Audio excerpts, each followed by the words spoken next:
organized by the Information Organization Research Group. And today we have our postdoctoral fellow in Information Organization, Charles-Antoine Julien, to give us a talk.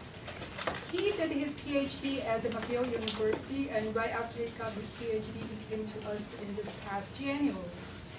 And he already gave us a talk about the research in his dissertation project. And since he came here, Margaret and I started working on a new research project. And his original research becomes the cornerstone of this particular project. And he has already done a little bit of preliminary work on this project. So today he's going to talk to us about what he found in this project. And we will appreciate lots of feedback from all of you. Charles? Thank you. Hello. So as Hurley said, welcome. Just call this talk Simplifying Mesh for Easier Browsing. You can call me Charles. That'll be enough. So what am I going to talk about today? Quickly, we're going to talk about the spark, as in what brought my interest into this area of simplifying knowledge structures. And then talk about quickly knowledge structures themselves, what they are, what they can do for us, and how they are partly subject hierarchies or trees. And then we'll talk about mesh browsing as an example of these types of things.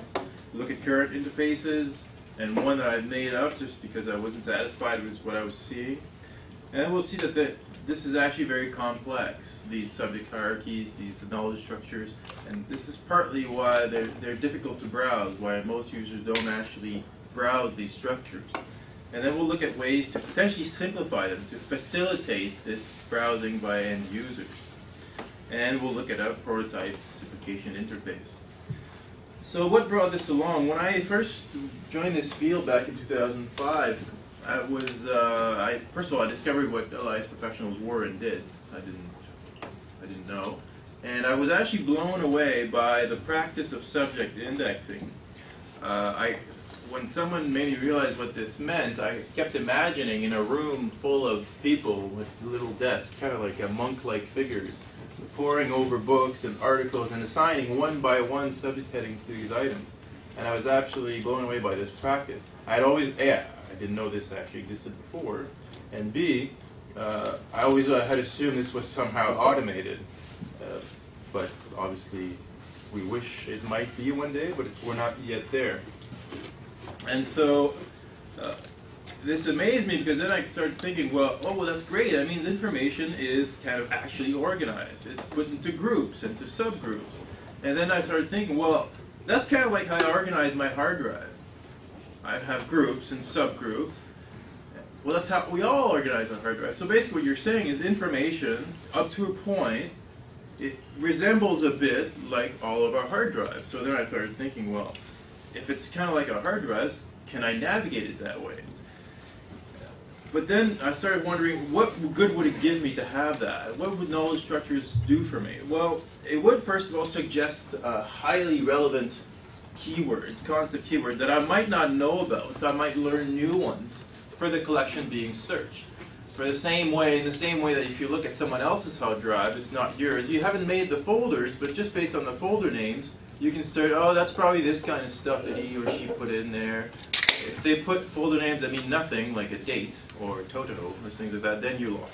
But if the names are somewhat representative, then it gives you an idea what you can find in these folders, and potentially you can learn new concepts, or at least be given an idea that they exist, and be suggested. It might be suggested to you to keep looking forward. And it also specifies which subjects are actually covered by the collection. So it actually explicitly states the domain of the collection. When you have a search box and nothing else but a search button beside it, what is the collection telling you that it contains? Nothing, or it suggests that it contains everything, which neither of these things can be true. Even Google has a bias.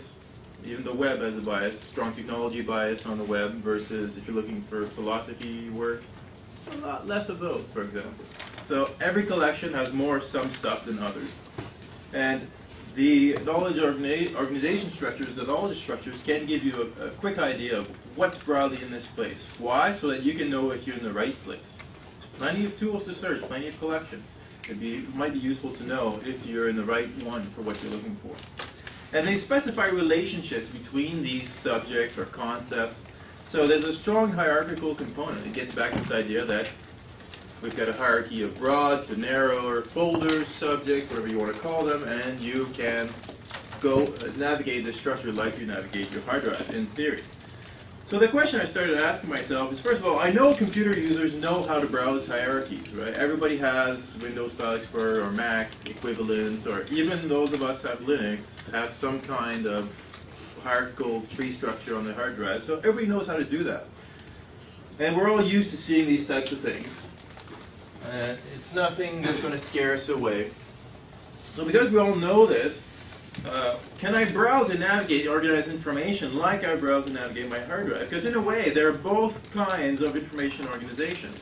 They're made by different people for different purposes. But why couldn't I do what I do with my hard drive with information organization? So I figured that must already exist, obviously. And so I figured, let's go find out. Let's take medical information, for example. Why? Because early on in my thesis work, my supervisor said, stay away from LCSH, or Library of Congress subject heading. They're so chaotic, there's no structure in there, it's crazy. But MESH is good. It's highly taxonomic, highly hierarchical. And so I was advised to go into that direction. Obviously, I didn't listen to him back then, but now I am. So if you take medical information, then, I went ahead and figured this is what I expected to find. This is something I've made up. It's a mock-up. It doesn't exist. But I figured that's what I'll find. Because I've got here on the left something which would look like a traditional tree view, something that you would have on your hard drive. And these would be MESH terms. MESH, so subjects covered by the medical literature. And I figured I could probably open these up, click on these, and eventually select one. And on the right here I would get a list of documents, items that belong to that subject. And I figured, must be straightforward. It's hierarchically organized. They must be out there. And of course, you could have a search box. There's no reason one precludes the other. They're integrated tools to find information. So then I went out and looked for this. And what I was actually given was, first of all, PubMed. You search for, so right away it's a keyword-centric interface, which is fine. I enter keywords, I enter ear infections. And I'm looking at the results here, and I'm looking for ear infections, and I'm seeing there's stuff in bold. So if I'm kind of an alert searcher, and I know that when something is in bold, that means it's the match. Like, what the heck is otitis? So what PubMed does is actually hides the structure. It actually has automatically tacked on the matching MESH term to my my naive search terms, ear infections. It's got what we call synonym rings, or a series of entry vocabulary or synonyms that they can match with your terms, and they bring you to a real MESH term. And that's great. I would venture to say that the vast majority of users don't, don't know what this means. This looks like some kind of foreign language. I don't know how many users would actually try to take this apart. Oh yes, PubMed is actually taking my search term, match them to a valid MESH term, and actually search for this, and the match in the documents are actually for, no, I don't think they'll go anywhere close to that. Most users would just assume the system must know better. And so the system knows what's happening. So let's say I go on, I click on one of these things, and then, the search string, and then I can see an individual document. And then within an individual document, I'm given the list of MESH terms that were assigned to it. And again here, no idea that there's actually a structure behind it. There are some of them that are duplicated here. I see otitis media / something, otitis media. So it's being suggested to me that there is different ways to specify subcategories in certain MESH terms, but that's as far as it goes. What kind of order is this? Strictly alphabetical, useful beyond the fact that it's standard and arbitrary? Nothing. There's no structure given to me here. So, but if I'm a really persistent user, which would be someone that's got library information training, or someone who's really into this field, I would click on one of these potentially, on one of these MESH terms. And then if I scroll down quite a bit, and I insist, I get eventually to something like this, where finally I'm being given some kind of idea that A, there is an entry vocabulary, these are the types of things that will bring you to that term, but that this particular term belongs to a structure, a branch. So it's got a broader term, it's got a broad term, and maybe then what this gives me is an idea, well, I ended up in vaccines, but actually I might be well advised to look at the general subject of vaccines too, because this is where it belongs. So I'm being given an idea of the overarching fields to which this particular subject belongs to. But this is a simplified view. This is one branch, and I cannot see the whole structure. So still, I cannot do what I thought I could do, would be to take a subject, open it up, see the subject that belongs to it, keep opening things up, keep opening branches, get an idea of what the structure looks like. No chance of that whatsoever. And then when I heard about Mesh Browser, the name, just the name, I was like, ah, that's what I wanted. Mesh is a structure, and a browser for a structure would be what I was looking for. And then when I saw the initial interface, I thought, oh gosh. So I guess Gustav is not here today, but can anybody guess who this is aimed for? I want to count how many search options I've got. I got 6 different, if you're into information retrieval, these would be 6 separate indexes to search through. I got 5 different additional fields that you can include in your search. I actually have 3 different separate search buttons, depending on the type of search I want to do. So this would be, right away, you have to think, this is not for your average user, this is for your expert user, someone who is actually looking for a mesh term for what purpose? Probably to index a document, professional indexer, or someone who's, yeah, they're trained. There's no way a novice user will go anywhere near this, and if they do, they'll enter vague terms here, and they'll press the first button, and they'll hold it, and nothing will happen. But when I did see this button, I said, navigate from treetops. Yes, that's what I wanted. And then I went into it, and I saw this, and yes, that is what I wanted. And I finally saw a series of nodes at the top here, anatomy, and I opened it up, and I thought, oh, great, let's keep opening up branches. And then it all fell apart. When you click on any of these links, and this is what they are, they're just links, you get a separate web page. So this thing disappears completely, and you get a separate web page describing to you what that particular term is, and its immediate children. And then you can click on its immediate children, and you get the same type of web page. So it's a series of independent web pages. I still don't have a tree I can click on and navigate it. If you're really persistent, and at some point, in this case, I keep opening branches, and I keep getting separate web pages, I get this idea that the branch becomes deeper and deeper. And I've shown you this particular one, because we're curious, actually, in the group to figure out, I've ended up in this particular subject. I started digestive systems, and I kept clicking, and okay, I've got this idea of a structure over here, and it's got children. If I kept clicking into there, it would have more children, and so forth. But in this particular subject, it's showing me the same subject down here as well. So what is this telling you? Yeah, exactly. I see some eyes going, this is one of the questions we have, is we wonder if users understand this, why it's like this.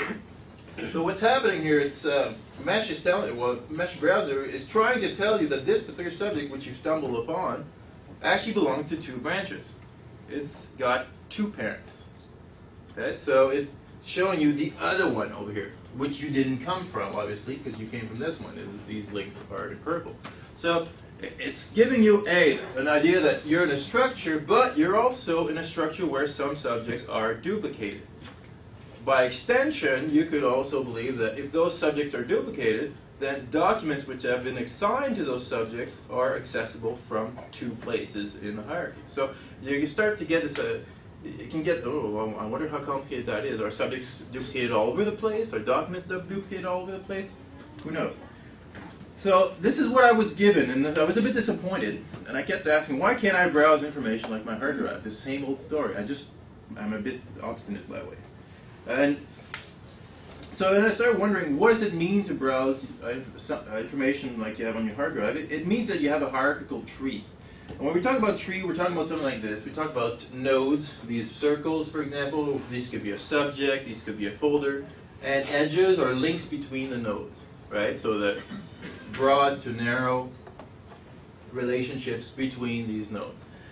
Now, nodes without children, the N ones are generally called leaves. So this is just generally vocabulary when we talk about trees. Now, a hierarchy can be called a tree if it has a single root node. You have to have one at the top there that has no parents of its own, and from there you can reach every other one. You only have one parent per node. As we just saw, mesh isn't like that. Some subjects have multiple parents. Some subjects are in multiple branches.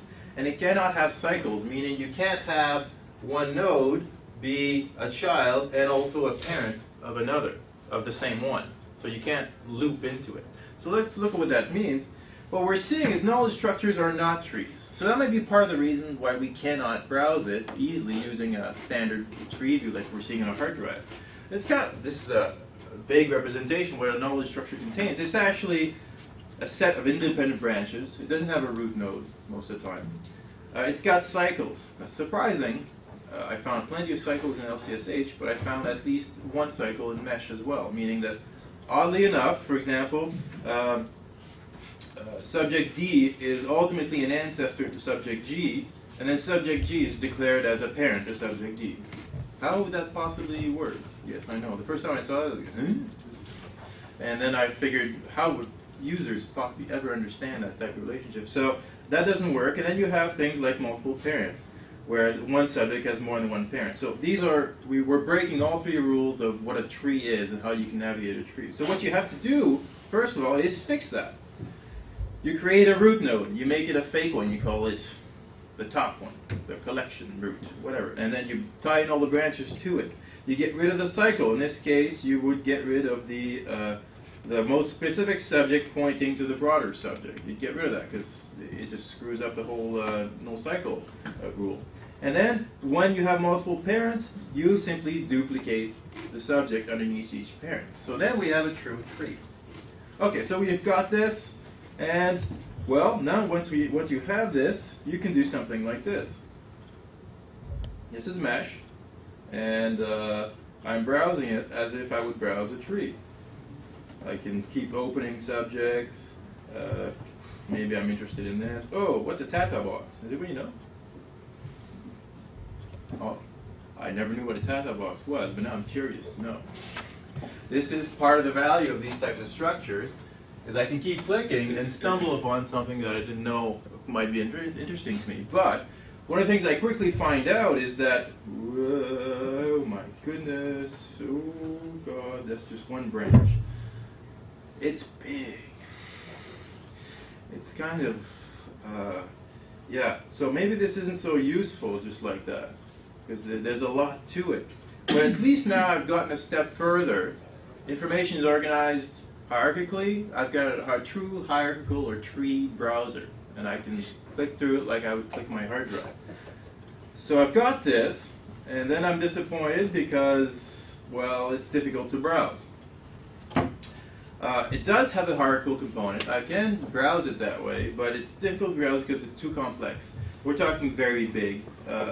Raw mesh has about 26,000 subjects. That's probably 25,900 too many for me to browse easily. And because of the multiple parents, I get subjects which are often duplicated. So in reality, if you make the tree and duplicate the ones that have multiple parents, you get about 60,000 subjects. So that's way too many for what I'm able to consume. And so then we have a broad and deep structure. It's very difficult, and every subject is giving equal importance in this case, right? Even if some contain very little information, they're all just given, I cannot tell which one's more important than the other, even if some may contain no matches for my result, for my query. So the question then becomes, what do we do with that? It's too complex. Can we simplify it? Okay.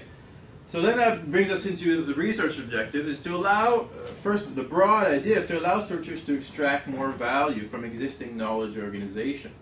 It's there, it's hidden by things like PubMed where it's in the background, it's being done for you, you can't browse it.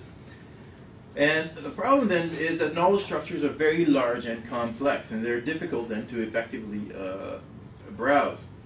So then the approach is to give users the control to dynamically simplify the knowledge structure, depending on their specific information needs at that time. So we want to give them that ability. Simpler, more complex. All the subjects, fewer subjects. And the specific questions then, how do we measure subject hierarchy complexity? If you can't measure it, you don't know if you've simplified it. So you have to figure out a way to measure that. And then once we know how to measure it, can we lower that complexity? Can we simplify the structure? But how and based on what? And then finally, once you have all this, maybe we can give that idea of dynamic mesh hierarchy simplification to users where they would control it, but through which kind of interface mechanism. So this is what we're trying to address it in this particular presentation here today. So we're talking about subject structure complexity. How you're going to define how complex is mesh? Is it more or less complex than LCSH? So you need some kind of metric. So there's no existing standard for that. For subject tree browsing, we've got nothing. We look around. No one's, well, yeah, you could do this. That's not necessarily very easy to measure. You could say go on size. The bigger it is, the more complex. In some fields, as in decision tree building, people that do automatic classification work, they tend to refer to the size of their trees strictly in terms of size. But sometimes they also mention, so size means number of nodes, the internal subjects versus number of leaves. It could mean that. It's mentioned too, the depth could be an indicator of how complicated the tree is. But we've come up with other ones that could be, remember this is for the context of subject tree browsing by humans. This is not for computers.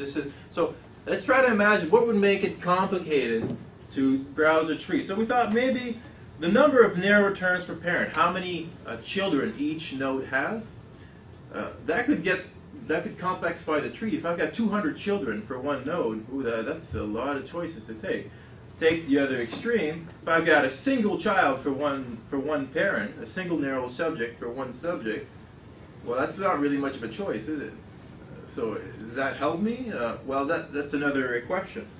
Then you could have this idea that is the number of narrow children per parent, is it somewhat predictable?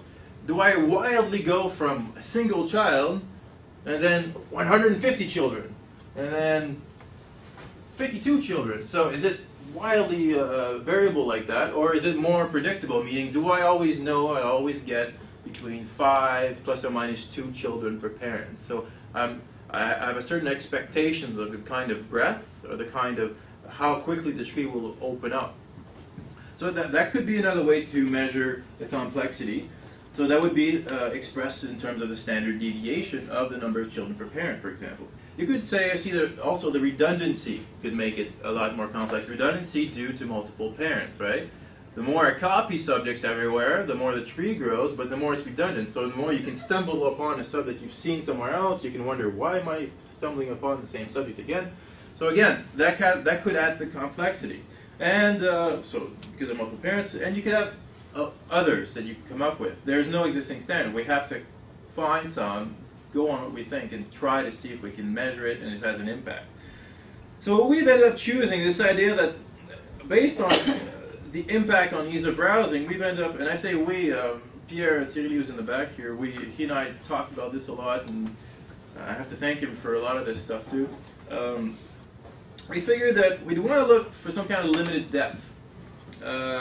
Because if it sounds like if it's 70 levels deep or immensely deep like that, you can quickly get the idea that you're in an infinite network, kind of like if you were navigating from one web page to another, where it never ends. We want to give the users this idea that it's got a limited space. It starts at one place and it ends at some place, and at some point you will reach the end, and it's okay. You're not going to get disoriented or lost.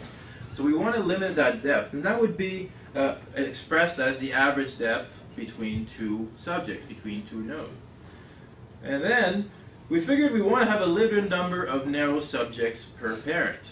You don't want to have to choose from too many subjects. LCSH, for example, has this is the extreme that I found, the subject of programming languages has currently 212 narrow subjects.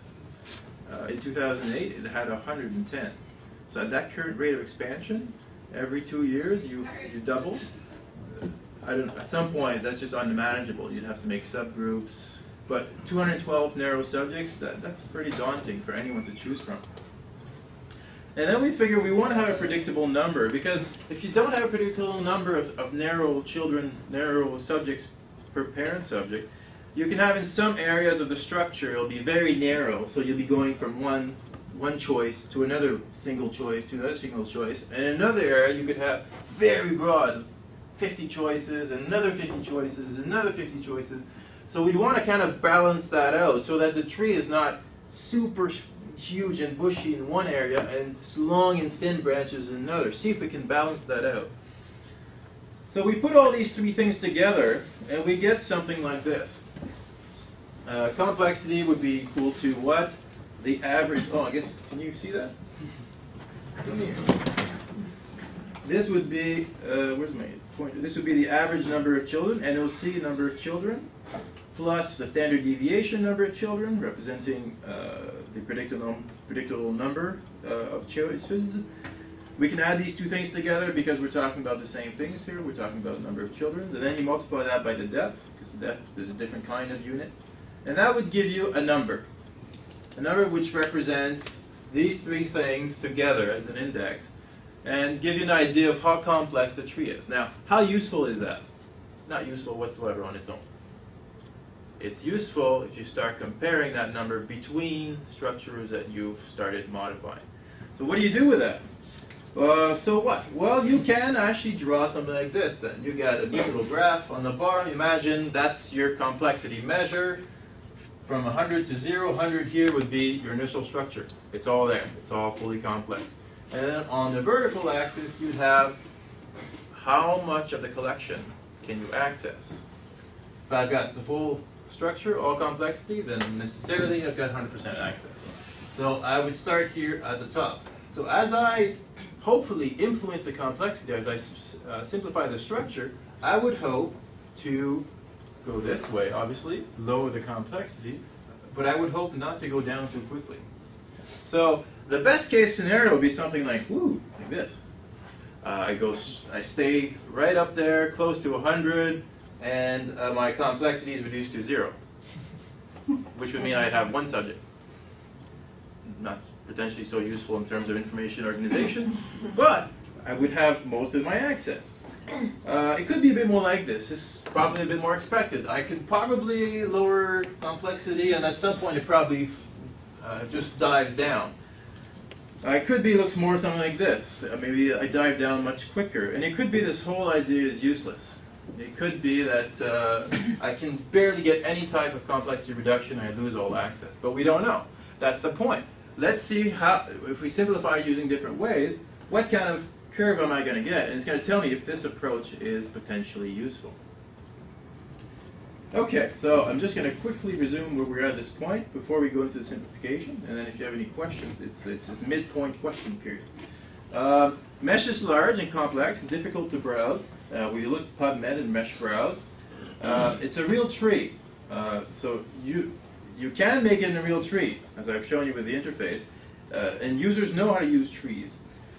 But it's still too big and difficult to browse. And so we've developed a way to measure subject hierarchy complexity. So the next step would be to simplify. Now, what I'm going to talk about is how, and hopefully someone else has done this for us. Does everybody follow me at this point? Any questions so far? All we've done now is make a tree out of mesh, seeing how big it is, and realize we need to measure how complex it is. Clear as mud water? Okay. So, how am I doing for time? Let me tell you what I'll do. This is prior research, this is prior research, this is prior research, and this is what we found out from it. If you want to know more about it at the end, please ask me. So what we find out from prior research is that the idea of data structure simplification, it's been studied, it's been around, but in many different contexts. Not ours specifically. It's been studied in things like decision trees, like ontology learning, like clustered trees. Some people have tried to simplify the Dewey Decimal Classification structure, but strictly for automatic classification purposes. So we haven't found anyone that's tried to simplify knowledge structures for the purposes of humans looking at them phone meeting to browse. So we found no one that has the same context. The ideas are out there, though. The idea of pruning, the idea of taking away some branches, but with no ready-made solution. So what we have is we have an existing knowledge structure. It's already there. And we want to simplify for the purpose of information browsing. We find nothing, so let's look for one ourselves. And so this is when we get to these concepts of we're going to try to prune and compress and ultimately simplify the information organization hierarchies. This is based on this idea that, and this is what I talked about way back in February, the basis behind all this is that we noticed that in real-world information organization structures, they are sparsely populated. What does that mean? It means information is unevenly distributed throughout the knowledge structure, meaning some subjects are mostly empty and a few subjects contain most of the information. So if you look at this graph, and imagine that here on your left, imagine that the horizontal axis contains all the subjects of the collection. Of course you can't read these, but imagine these are all the subjects of the collection from left all the way to the right, and this goes on for miles, right? Because most collections will have thousands and thousands of subjects. And imagine at the vertical axis you have the number of documents that have been assigned to each subject. If you put them in order of the one that's best, the subject that's received the most documents, down to the one that's received the least, you get this type of line here, which some of you will recognize as being a power law distribution, or Bradford's law distribution, for example, where a very small, narrow band of subjects contains a lot of items. But then you have this long tail of subjects that contains one document, two, very few. So what this suggests to you, this initially when I found this out, I think Richard Smiraglia was one of the ones that inspired Marcia Bates to state that in one of her reports to the Library of Congress, was there's only a few big groups, and Richard called these bibliographic instances, most of them hang around by themselves, but there's a few of them that really like each other and they hang around together, and there's a few big groups. So you could then, well, this was I verified this in LCSH and Mesh, and the inspiration is that you could take just a few subjects and still provide access to the vast majority of the collection. So you could prune that long tail. So based on that, we ignore that long tail while still maintaining the access, and we keep the few subjects that contain most of the collection. So ultimately you're emphasizing the really important ones that have received the most attention. The impact on the hierarchy complexity would be to obviously reduce the overall size. There would be fewer nodes, fewer subjects. You would reduce the width. So you basically would balance out the tree. You would reduce the variability of the number of narrow children per parent.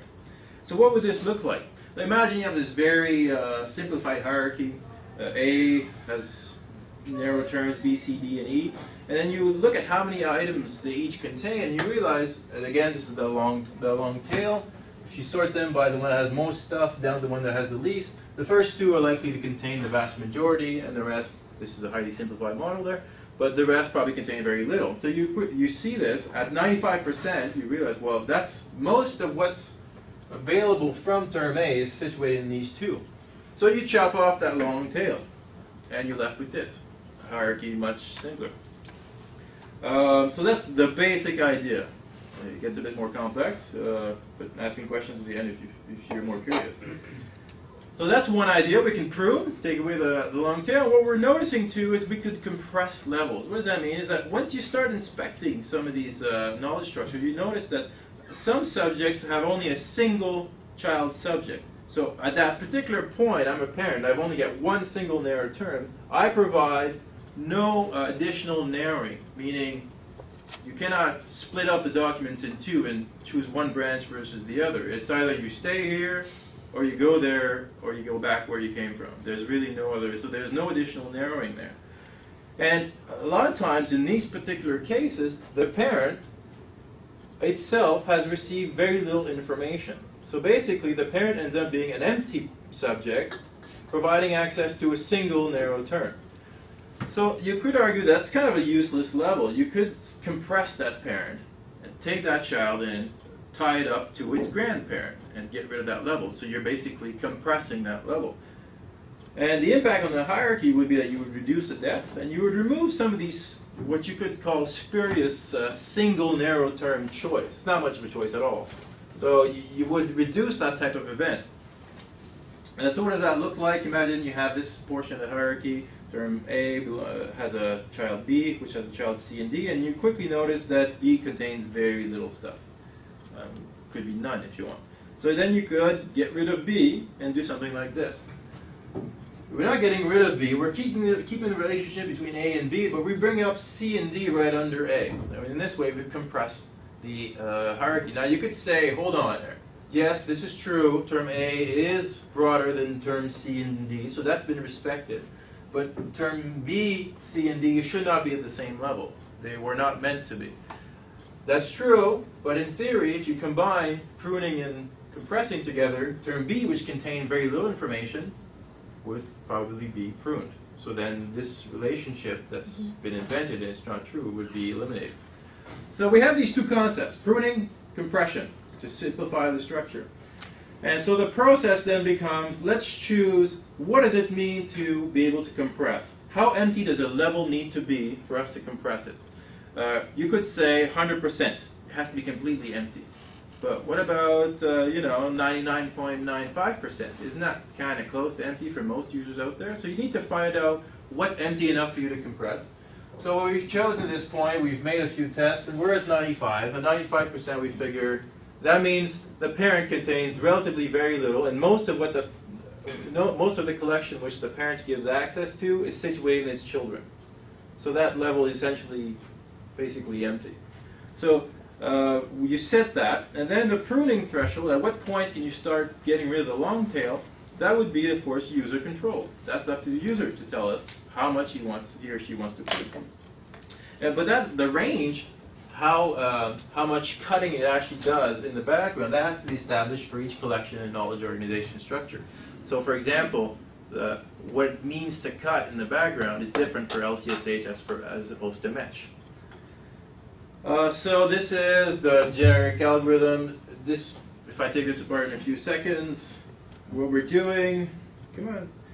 So for each subject of the hierarchy, each node, see if you can compress it, see if you can prune its children, go on to the next, do this for everyone, and then keep doing that until you can no longer do any modifications of what convergence means. Okay? So that's the general idea. So once we do that, we get something like this. Oh, my screen is smaller than it should be. Okay. So notice here at the right I have a, now you can't see this label, it's unfortunate. At the right I have a slider. And at the top here, you can't see this, it says all subjects, so full detail.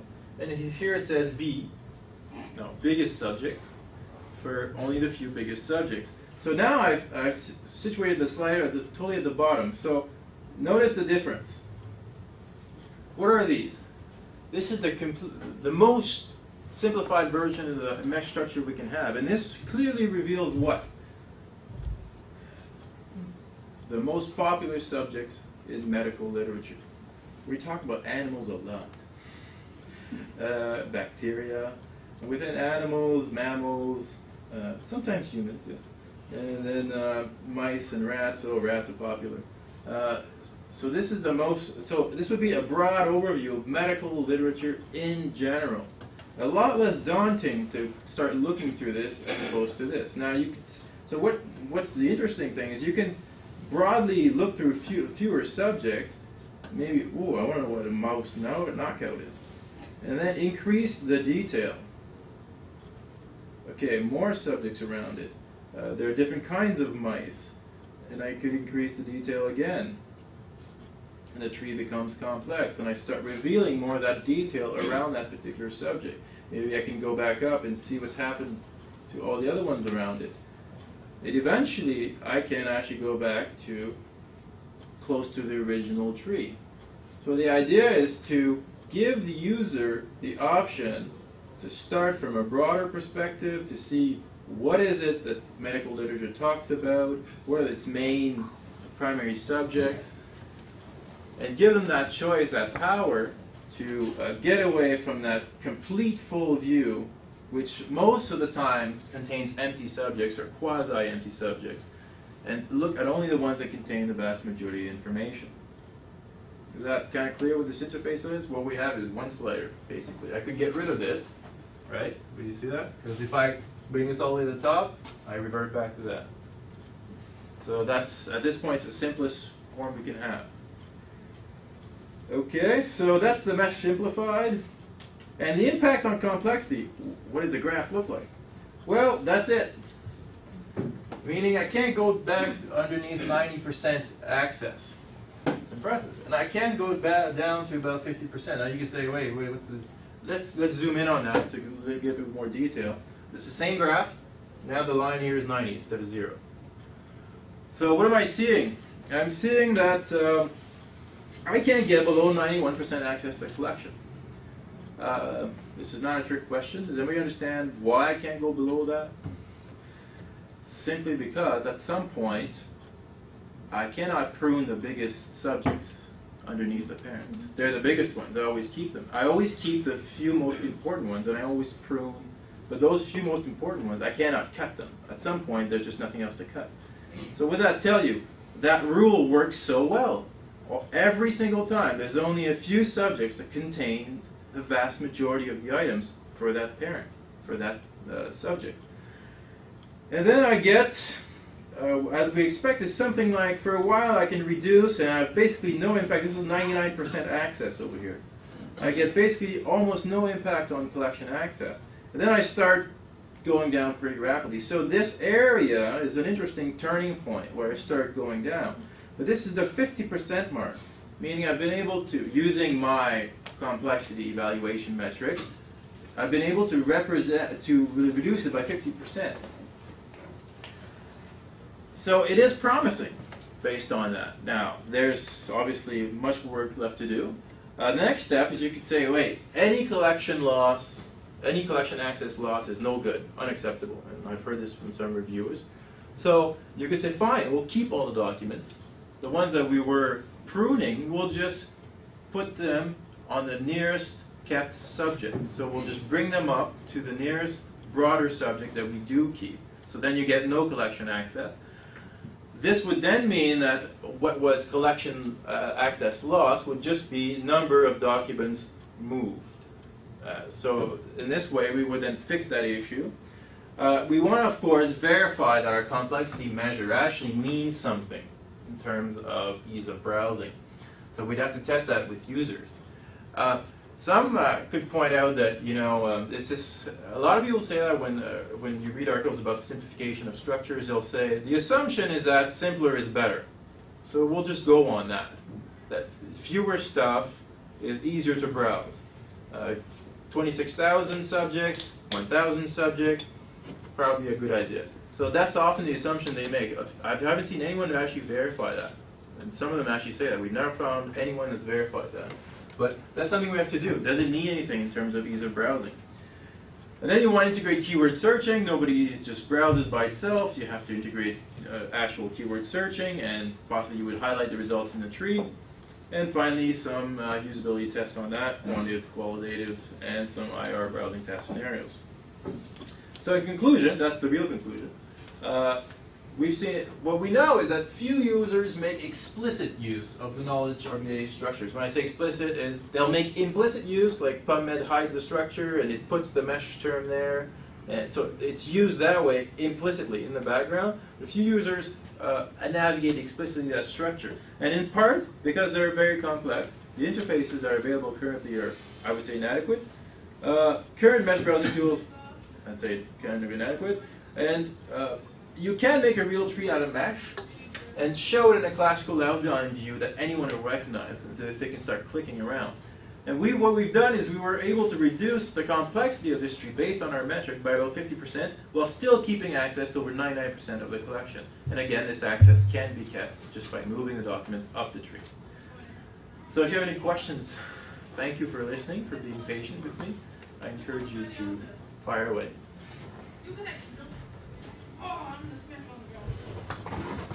Very interesting work.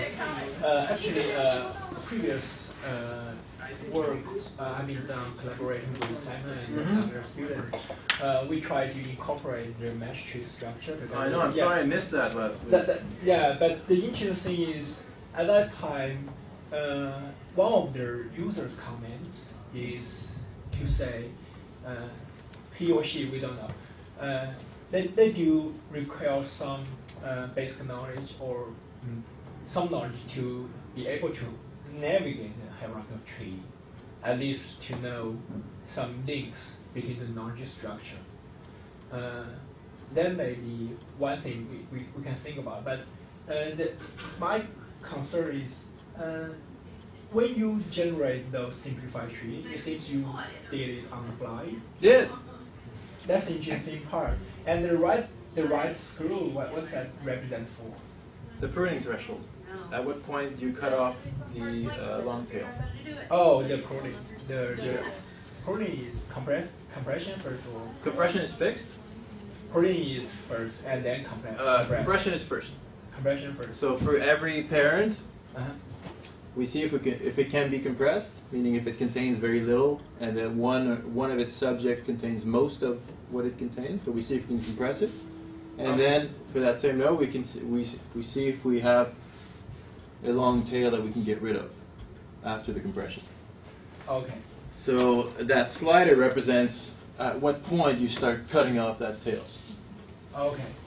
Is a percentage threshold or? Question? We've actually got two ways to do that. At this point, we have what we call a moving threshold. That's a bit more complicated. The moving threshold is you start from the biggest one. Of course, you keep the biggest one. There's no, but you compare the added difference in access that its next neighbor would provide. Meaning, if I was to add this neighbor, would it provide an additional 10% access? An additional 5%, additional 1%. Okay. So we figure, so it's always a 2x2 comparison.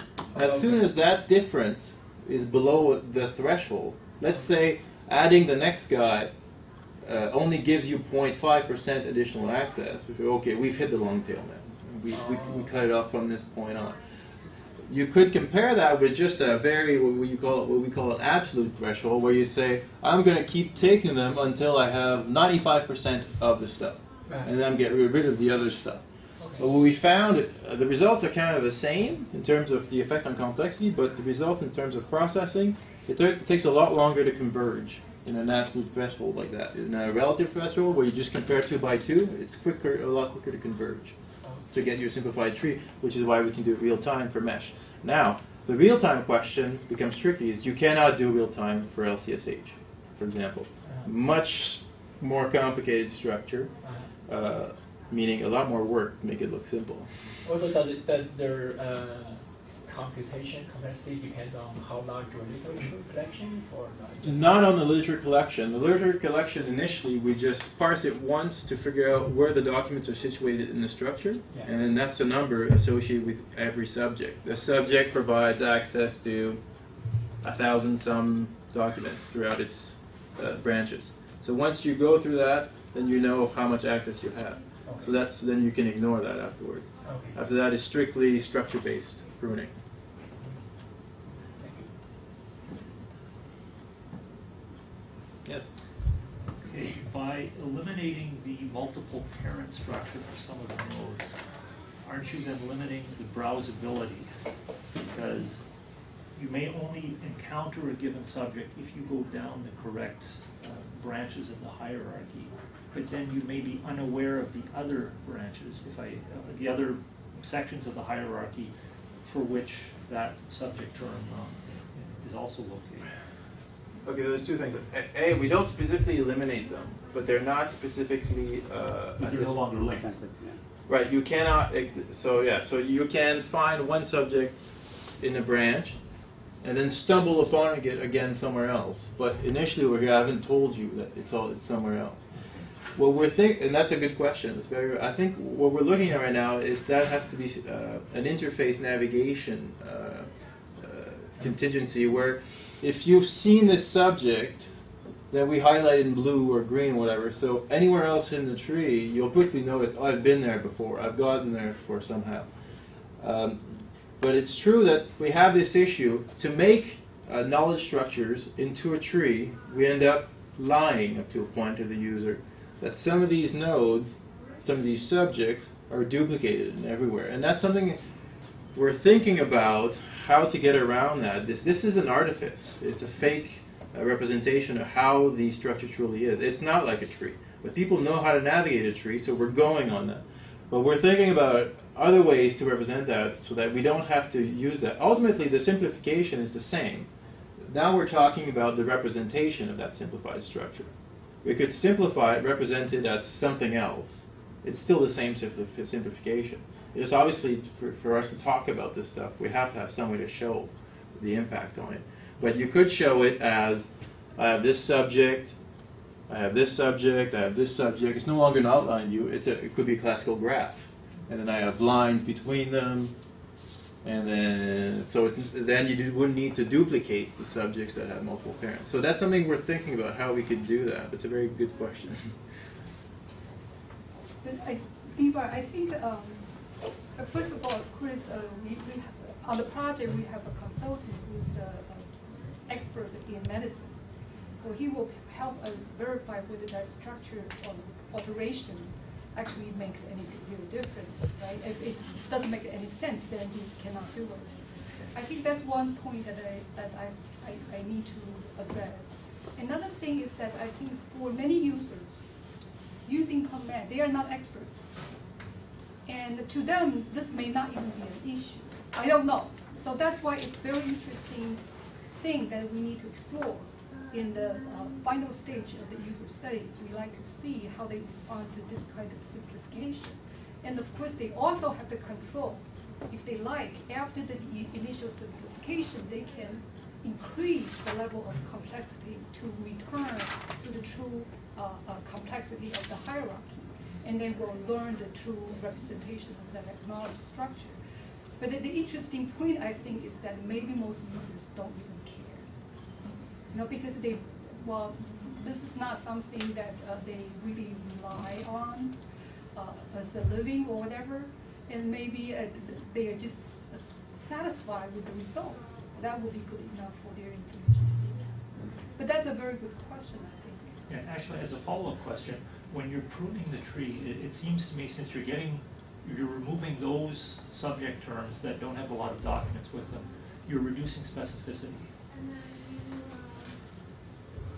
Well, yes, for those documents. Well, now whether that has a dramatic impact overall, on no, people, because we're losing specificity for strictly those subjects that contained almost nothing to begin with. So overall, the overall impact of how does this structure represent the collection, it still truly represents the collection at the level of specificity that was decided for each document. When you're saying losing specificity, what are your specificity of what?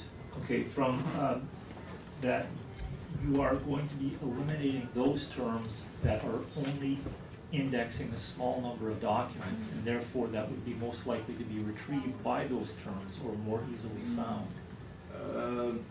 Well, the documents are indexed using multiple terms. Okay, and I guess that would depend on the exhaustivity of the indexing. Yes. In terms of mesh, we have an average of 14 mesh terms per document. That's an average. Okay. So this is a big reason why with mesh, we keep most of the collection. Each document is duplicated all over the tree. And the specific, you will lose access points. That's what you're losing. Okay. You're losing certain access points. The argument we keep making is ultimately those access points are the ones that you were the least likely to stumble upon, because they're the ones that actually contain very little. Proportionally, how do people stumble upon subjects right now? They find a document through keyword searching or whatever, or maybe the mesh term has been automatically tied to their keyword searching. They look at a document and they see the mesh term, and then you can click on one of these mesh terms. But if the mesh term has been assigned to one document in your whole collection, the chance of you stumbling upon that mesh term are very low. So these are the types of mesh terms we're pruning at this point. The ones that, proportionally, we find very, very little throughout the collection. So in terms of specificity, we would lose specificity, so we would keep the few documents that are pruned, that end up being lost, and we would keep them to their broader parent. Then we would lose indeed specificity in that case. So that's absolutely true. Now, I don't know whether that would have any dramatic impact on retrieval or not, but it's... Good question. Overall, it's interesting because that can you argue is because there's just so few documents is indexed by letter. But in the other hand, in terms of retrieval, sometimes we talk about the IDF. The IDF of that machine is really high. That's true. Yeah, that's true. That's a kind good of point. different, Good point. different aspect. Well, yeah, and there's a then there's a question between retrieval in terms of matching words and weighting them, and then browsability. So I don't know. We still don't know how that would integrate. That search box that I put at the beginning there, it's just a box at this point. We don't know what it would do to the structure exactly. I don't think specificity in terms of retrieval with IDF, for instance, and specificity instead of organization is comparable. And even if you consider that the too high specificity in retrieval is not always interesting, because if you have typically a term that appears in only one document, it's completely uninteresting because it doesn't discriminate from the others. And it has still a very high specificity. So specificity is interesting when you can discriminate documents and make groups. If you just discriminate one document from everything else, it's not really interesting because it's not, like, in terms of organization, it doesn't tell you much about how the collection is organized. High precision retrieval. if in your real case, user is looking for a specific. Yeah, but if you want to organize the collection, if you take only very high precision things, you just get groups with one document everywhere, so you don't get any organization either than just the whole collection. Not in terms of the browsing and organization, right? Just different aspect you search or if you browse, it's different thing. Yeah, that's why it's not really completely iterated, but not exactly the same, I don't think, in the two. Yeah, in terms of browsing, depending on the point of view. For that pruning or the cutoff, that's kind of, yeah, for me, I think it's acceptable. I'm glad to hear that. Well, we've had that. Some reviewers state quickly that no, you can't lose any access. That was their position just straight off the bat, no matter the impact on ease of browsing. And oftentimes when you, the field of information visualization, for example, where they're working on these types of interfaces to visualize information, the basic motto is to simplify the information so that you can spot the patterns into it. So initially, when I first looked at the simplified version of the tree, I could say, you can see right away, well, there's the pattern, animals. There's a lot of work being done with animals. There's the pattern. But you quickly see these types of patterns. Now, you know, I think the biggest hurdle then is if you're going to make a usability test, is get tasks that would actually measure the impact of that, as opposed to just making up tasks that will measure what we already know, is people like to search using free text. So that's always an issue with testing it. Real quickly, but if the premise is that the goal is to overall just improve the novice who's coming into a system who doesn't exactly know what they're looking for, but is looking for that entry point, the information that they're looking for, wouldn't the fact that you're burying some of those replicated search terms in lower levels of organization really be that big of an issue? You mean to the point where, like, if I'm looking for a subject that I don't have a fully understanding of what it is necessarily, is it really going to affect me as a novice coming in? You'll never know. Right, exactly. So, and then presumably someone that would have a higher level of sophistication and understanding of the system might have a better inclination to look for that replication, or at a minimum be able to find it much more frequently. Expect it. Right, exactly. I agree. Yeah. So I guess it kind of depends on the relationship you're looking for between an improved organizational structure and a process that allows of ease of use, especially for someone who's wandering into new territory. Right. Yeah. It's a trade-off. I agree. It depends on the user and what they want to do. Right. But then that ends up being the question: is how do you test that on the user, what they want to do? Right. What would they want to do? And specific to your system source and to your audience, and you know what I mean, and how many levels of of different sophisticated audiences will be using it. So Yeah. At this point, what we're suggesting is we've got untrained users in medical literature versus expert users in medical literature, and seeing what kind of differences, what kind of impact it would have on these two types of users. Mhm. But I'm still afraid of the tasks. It all depends on what you ask them to do. Yeah, yeah. Are you going to ask them to just do the retrieval task or just browsing task? Well, we're hoping to cast a wide net, to have the tasks which demand very different types of tactics, of search strategies. Some may be more browsing, but I mean, I've done this type of usability testing before for search systems, and it's so hard. It's so hard because all we know and all we can talk about are things that is on our current frame of mind, which is I enter this keyword, I get these results. To describe a browsing task is very difficult, because to describe it is to give you words to search with. A browsing task, by definition, you don't know. That's why you're browsing around. But if I assume I describe it to you, it's too late. So yeah, I still don't know how we're going to do that exactly. You have to describe without using the words. You know, the thing, the thingamajig.